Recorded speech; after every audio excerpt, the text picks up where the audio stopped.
श्री कृष्ण भगवान ने कहा है कि आत्मा कभी मरती नहीं, ये बस एक शरीर से दूसरे शरीर में बदलती है।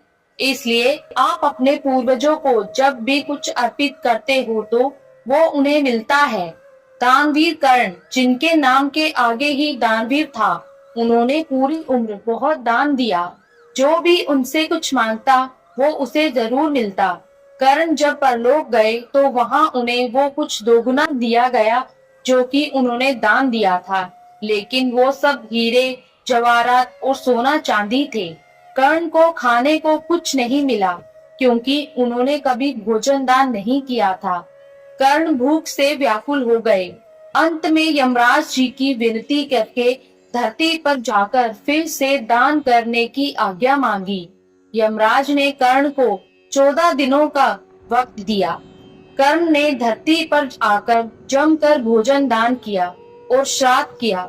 जब कर्ण परलोक वापस आया तो उसके पास खाना पहुंच चुका था। इसलिए हिंदुओं में भोजन दान करना बहुत शुभ माना गया है। श्राद्धों के दौरान तो गरीबों को भोजन खिलाना ही चाहिए।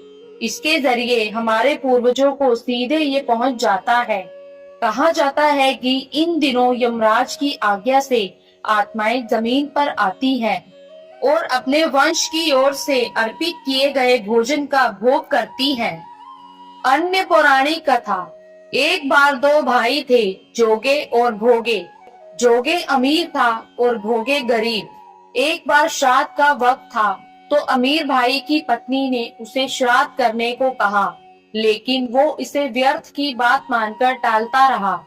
ऐसा करने पर अमीर भाई की पत्नी ने सोचा, अगर श्राद्ध नहीं किया तो लोग बातें बनाएंगे, इसके लिए ऐसा करती हूँ कि अपने मायके वालों को दावत पर बुलाकर अपनी शान दिखाऊंगी। वहीं अमीर भाई की पत्नी ने श्राद्ध पर मदद करने के लिए गरीब भोगे की पत्नी को बुला लिया। श्राद्ध का दिन आया तो भोगे की पत्नी पूरा दिन काम पर लगी रही।